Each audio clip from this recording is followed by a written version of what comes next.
ಮಹಿಳೆ ತನ್ನ ಕುಟುಂಬದ ಜೊತೆಯಲ್ಲಿ ಹೊಂದಿಕೊಂಡು ಹೋದರೆ ಮಾತ್ರ ಜೀವನದಲ್ಲಿ ಯಶಸ್ಸಿನ ಹಾದಿ ತಲುಪುತ್ತಾಳೆ ಎಂದು ಸಲೀನಾ ಡಿ ಕುನ್ನಾ ಹೇಳಿದರು.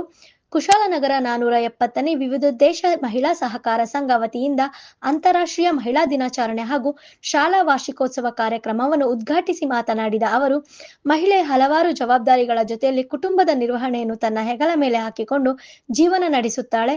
ಮಹಿಳೆಯರು ಇಂದು ಹಲವಾರು ಕ್ಷೇತ್ರಗಳಲ್ಲಿ ಮುಂಚೂಣಿಯಲ್ಲಿ ಇರುವುದು ಶ್ಲಾಘನೀಯ ಎಂದರು. ಅಲ್ಲಿ ಅಧಿಕಾರಿಗಳ ಜೊತೆ ಸ್ಪಂದಿಸಬೇಕು. ಹಾಗೆ ಮನೆಯಲ್ಲಿ ಬಂದಾಗ ಗಂಡ, ಮನೆ, ಮಕ್ಕಳು, ಮುಖ್ಯವಾಗಿ ಅತ್ತೆ, ನಾವು ಸ್ಪಂದಿಸಬೇಕಾಗಿರೋದು ಮುಖ್ಯವಾಗಿ ಅತ್ತೆ ಹತ್ರ. ನೋಡಿ, ನಾವೇ ಒಂದು ಹೆಂಗಸು, ನಾವು ಅತ್ತೆ ಆಗಿದ್ದಾಗ ನಮಗೆ ನಮ್ಮ ಸೊಸೆಯರಿಗೆ ಏನ್ ಮಾಡಿದ್ರು ಸಮಾಧಾನ ಆಗೋದಿಲ್ಲ.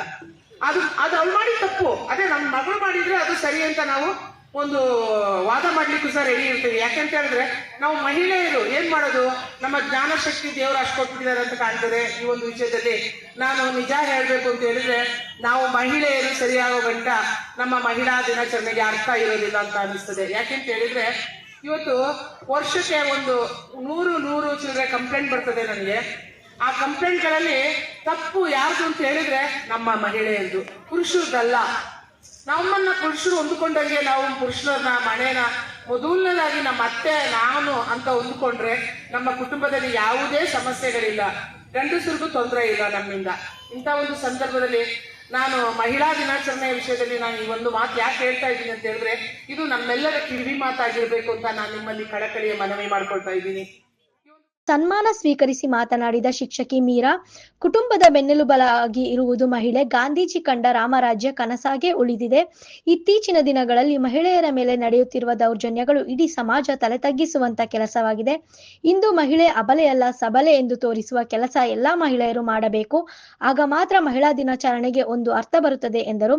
ವರ್ಷಾದ್ಯಂತ ಪ್ರತಿದಿನ ಒಂದೊಂದು ದಿನಾಚರಣೆಗಳನ್ನ ನಾವು ಆಚರಿಸ್ತಾನೆ ಇರ್ತೀವಿ. ಇತ್ತೀಚೆಗೆ ಒಂದು ಟ್ರೆಂಡ್ ಬಂದಿದೆ.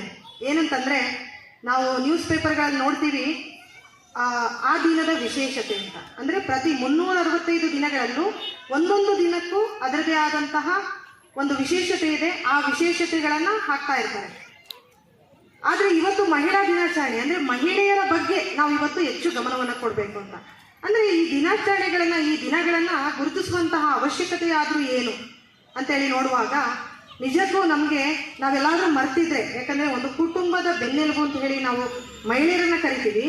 ಅಂತಹ ಒಂದು ಮಹಿಳೆಯ ದಿನವನ್ನು ನಾವು ಆಚರಿಸುವಂತಹ ಅಗತ್ಯತೆ ಬಹಳಷ್ಟು ಇದೆ. ಗಾಂಧೀಜಿಯವರು ರಾಮರಾಜ್ಯದ ಕನಸನ್ನು ಕಾಣ್ತಾ ಇದ್ರು. ಅವರು ಹೇಳ್ತಾ ಇದ್ರಂತೆ, ಯಾವ ಒಂದು ದೇಶದಲ್ಲಿ ಒಂದು ಮಹಿಳೆ ಅರ್ಧರಾತ್ರಿಯಲ್ಲಿ ನಿರ್ಭೀತಿಯಿಂದ ಓಡಾಡ್ಕೊಂಡಿದ್ರೆ ಆ ದಿನ ನಮಗೆ ರಾಮರಾಜ್ಯ ಬಂದ ಹಾಗೆ ಅಂತ. ಆದರೆ ಇತ್ತೀಚೆಗೆ ನಾವು ದಿನಪತ್ರಿಕೆಗಳಲ್ಲಿ ಹಾಗೂ ನಮ್ಮ ಸುತ್ತಮುತ್ತ ನೋಡ್ತಾ ಇದ್ದೀವಿ, ಮಹಿಳೆಯರನ್ನ ಯಾವ ರೀತಿಯಲ್ಲಿ ನಾವು ಕಾಣ್ತಾ ಇದ್ದೇವೆ ಅನ್ನುವಂಥದ್ದು. ಮನೆಯಲ್ಲಿ ಅಮ್ಮಳಾಗಿ, ಚಿಕ್ಕಮ್ಮಳಾಗಿ, ಮಗಳಾಗಿ, ಸೊಸೆಯಾಗಿ ಹಲವು ಪಾತ್ರಗಳನ್ನು ಹೊಂದ್ಕೊಂಡಿರುವಂತಹ ಈ ಮಹಿಳೆ ಮೊದಲನೇದಾಗಿ ಫಸ್ಟ್ ನಮ್ಮನ್ನು ನಾವು ಸುಧಾರಿಸ್ಕೊಳ್ಬೇಕಾಗಿದೆ. ಇಲ್ಲಿ ಮೇಡಮ್ ಅವರು ಮಾತಾಡುವಾಗ ಫಸ್ಟ್ ಹೇಳ್ತಾ ಇದ್ರು, ಏನಪ್ಪ ಅಂತಂದರೆ ನನಗೆ ಭಾಳ ಖುಷಿ ಆಯಿತು. ನಾವು ಅತ್ತೆ ಆಗಿದ್ದಾಗ ನಮ್ಮ ಭಾವನೆ ಹೇಗಿರುತ್ತೆ, ಅದೇ ಮಗಳಾಗಿದ್ದಾಗ, ಸೊಸೆಯಾಗಿದ್ದಾಗ ನಮ್ಮ ಭಾವನೆ ಹೇಗಿರುತ್ತೆ ಅಂತ. ಈ ಒಂದು ಸಂದರ್ಭದಲ್ಲಿ ಒಂದು ವಿಷಯ ಹೇಳಕ್ಕೆ ಇಷ್ಟಪಡ್ತೀನಿ. ನಾನು ಮದುವೆ ಆಗಿ 28 ವರ್ಷ ಆಯಿತು. ನನ್ನ ಜೊತೆಯಲ್ಲಿ ಅತ್ತೆ ಇದ್ದಾರೆ. ಈಗಲೂ ಕೂಡ ಅವರು ನನ್ನ ಮಗಳಾಗಿ ನೋಡ್ಕೋತಾ ಇದ್ದಾರೆ. ನಾನು ಅವರನ್ನು ಅಮ್ಮನಾಗಿ ನೋಡ್ಕೋತಾ ಇದ್ದೀನಿ. ನಮ್ಮ ಅತ್ತೆಗೆ 2 ಗಂಡ್ಮಕ್ಳು, ಆದರೆ ಅವರು, ನಾನು ಕಿರಿ ಸೊಸೆ. ನನ್ನ ಜೊತೆಯಲ್ಲಿ 28 ವರ್ಷಗಳಿಂದ ಈಗಲೂ ಕೂಡ ಜೊತೆಯಾಗಿ ಇದ್ದಾರೆ. ಇನ್ನೆಲ್ಲೂ ಅವ್ರಿಗೂ ಹೋಗ್ಲಿಕ್ಕೆ ಮನಸ್ಸೇ ಇಲ್ಲ.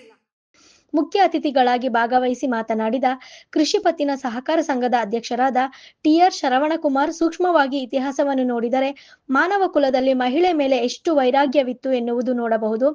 ಆದರೆ ದೇವತೆಗಳಲ್ಲಿ ಮಹಿಳೆ ದೇವತೆಗಳ ಅತಿ ಹೆಚ್ಚು ಇದರಿಂದ ಗೊತ್ತಾಗುತ್ತದೆ. ಈ ಭೂಮಿಯಲ್ಲಿ ಮಹಿಳೆಗೆ ಕೊಡುತ್ತಿದ್ದ ಪ್ರಾಮುಖ್ಯತೆ ಏನು ಅಂತ. ಕೆಲವು ಅಹಿತಕರ ಘಟನೆ ನಡೆಯುತ್ತಿದೆ. ಕಾರಣ ಗಂಡಸು ಬಲಿಷ್ಠವಾಗಿ ಇರುವುದು. ಅದರಿಂದ ಗಂಡಸಿನ ಸಮಾನ ಮಹಿಳೆ ಬೆಳೆದು ನಿಂತಿರುವುದು ಖುಷಿಯ ವಿಷಯ ಎಂದರು. ನಮ್ಮ ದೃಷ್ಟಿ ಗೋಚರ ಆಗ್ತಾ ಇದೆಯೋ ಆವಾಗ ಈ ಆಚರಣೆಗಳೆಲ್ಲೂ ಎಲ್ಲ ಕಡೆನೂ ಬರ್ತಾ ಇದೆ.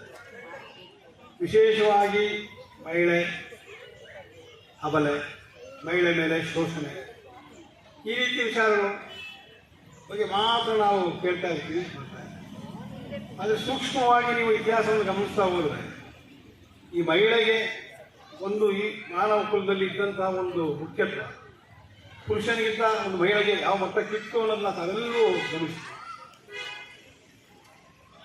ಇವತ್ತು ನಮ್ಮ ಶಕ್ತಿ ದೇವತೆಗಳೆಲ್ಲ ಮಹಿಳೆ, ಸೌಮ್ಯ ದೇವರುಗಳೆಲ್ಲ ಮಹಿಳೆ. ಇವತ್ತು ಯಾರು ಗಂಡಸರು ಸೇರ್ಕೊಂಡು ಯಾರು ಒಂದು ಕುರಿ ಕಡಿದು ಹಬ್ಬ ಮಾಡ್ತಾರೆ ಅಂತಂದ್ರೆ ಅದೆಲ್ಲರೂ ಚಾಮುಂಡಿ, ಚಂಡಿ, ದೊಡ್ಡಮ್ಮ, ಚಿಕ್ಕಮ್ಮ ಈ ರೀತಿ ವ್ಯವಸ್ಥೆ ಬಿಟ್ಟರೆ ಗಂಡು ದೇವರಿಗೆಲ್ಲರೂ ಕುರಿ ಕಡಿದು ನೋಡಿದ್ದೀರ, ಪೂಜೆ ಮಾಡಿದ್ದು ನೋಡಿದ್ದೀರ. ಅಲ್ಲೂ ಮಹಿಳೆಗೆ ಪ್ರಾಮುಖ್ಯತೆ ಇದೆ, ಸೌಮ್ಯ ದೇವರಿಗೂ ಅಲ್ಲೂ ಪ್ರಾಮುಖ್ಯತೆ ಇದೆ. ಲಕ್ಷ್ಮಿ, ಸರಸ್ವತಿ ಎಲ್ಲರೂ ಮಹಿಳೆ. ಇಷ್ಟು ಪ್ರಾಮುಖ್ಯತೆಯನ್ನು ಕೊಟ್ಕೊಂಡು ಬಂದಿರುವಂಥ ಸಮಾಜ. ಇವತ್ತು ನಿಮಗೆ ಮಹಾಭಾರತದಂಥ ದೊಡ್ಡ ಒಂದು ವಿಚಾರ ನಡೆದಿದೆ ಈ ಭೂಮಿ ಒಳಗೆ ಅಂತಂದರೆ ಅದೊಂದು ಮಹಿಳೆಗೆ ವಸ್ತ್ರಾಪರಣ ಆಯಿತು. ರಾಮಾಯಣ ಆಯಿತು ಅಂತಂದರೆ ಸೀತಾಪರಣ ಆಯಿತು ಅಂತ ಮಹಿಳೆಯ ಗೌರವಕ್ಕೆ ಧಕ್ಕೆ ಬಂತು. ಆವಾಗ ಸಾಮ್ರಾಜ್ಯಗಳೇ ನಾಶ ಆಗೋಗಿದ್ದಾರೆ. ಇದು ಮಹಿಳೆಗೆ ನಮ್ಮ ಈ ಭೂಮಿಯಲ್ಲಿ ಕೊಟ್ಕೊಂಡು ಬಂದಿರೋಂಥ ಪ್ರಾಮುಖ್ಯತೆ. ಬಹುಶಃ ಎಲ್ಲೋ ಕೆಲವು ಘಟನೆಗಳು ಆಗ್ತವೆ. ಅದು ನಿರ್ಭಯ ಪ್ರಕರಣ, ಹಲವಾರು ಪ್ರಕರಣಗಳು ಆಗ್ತವೆ. ಅದಕ್ಕೆಲ್ಲ ಕಾರಣ ಏನಂದ್ರೆ ಮಹಿಳೆ ಎಲ್ಲಿ ಒಂದು ಶೋಷಣೆಗೆ ಒಳಗಾಗ್ತವೆ ಅಂತಂದರೆ ಆ ಗಂಡಸು ದೈಹಿಕವಾಗಿ ಬಲಿಷ್ಠ, ಆ ಹೆಣ್ಣಿಗೆ ಆ ಬಲಿಷ್ಠತೆ ಇಲ್ಲದರಿಂದ ಆ ಒಂದು ಜಾಗದಲ್ಲಿ ಹೆಣ್ಣು ಶೋಷಣೆಗೆ ಒಳಗಾಗ್ತವೆ ಅನ್ನೋದು ನನ್ನ ಅಭಿಪ್ರಾಯ. ಇದೇ ಸಂದರ್ಭ ವಿವಿಧ ಕ್ಷೇತ್ರಗಳಲ್ಲಿ ಸಾಧನೆ ಮಾಡಿದ ಸಾಧಕರಾದ ಶಿಕ್ಷಕಿ ಮೀರಾ, ಶಿಕ್ಷಕ Uthappa Johnson, TR Saravanakumar, KP Chandrakala, ಮಾಜಿ ಸೈನಿಕರಾದ ಕೃಷ್ಣ ಇವರನ್ನು ಸನ್ಮಾನಿಸಲಾಯಿತು. ನಂತರ ಮಕ್ಕಳಿಂದ ಸಾಂಸ್ಕೃತಿಕ ಕಾರ್ಯಕ್ರಮಗಳು ನಡೆದವು. ಮತ್ತು ಆರ್ಥಿಕವಾಗಿ ಆಗಿರ್ಬೋದು, ನೀವೆಲ್ಲ ಸಫಲರಾಗಬೇಕು. ಅಂತಾರಾಷ್ಟ್ರೀಯ ದಿನಾಚರಣೆ ಅಂತ ಹೇಳಿದ್ರೆ ಮಹಿಳೆಯರ ಸಫಲತೆಗಾಗಿ ಈ ದಿನವನ್ನು ಆಚರಣೆಯಾಗಿ ಇಡೀ ಪ್ರಪಂಚಾದ್ಯಂತ ಆಚರಿಸ್ತಾ ಇದ್ದಾರೆ.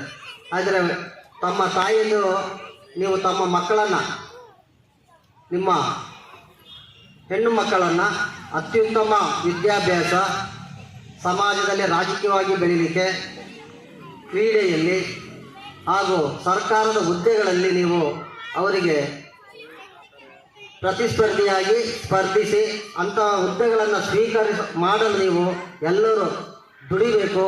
ಅವರಿಗೆ ಆ ಸ್ಥಾನವನ್ನು ಕಲ್ಪಿಸಿಕೊಡ್ಬೇಕು. ಇದು ಮಹಿಳೆಯರಿಂದ ಮಾತ್ರ ಸಾಧ್ಯ.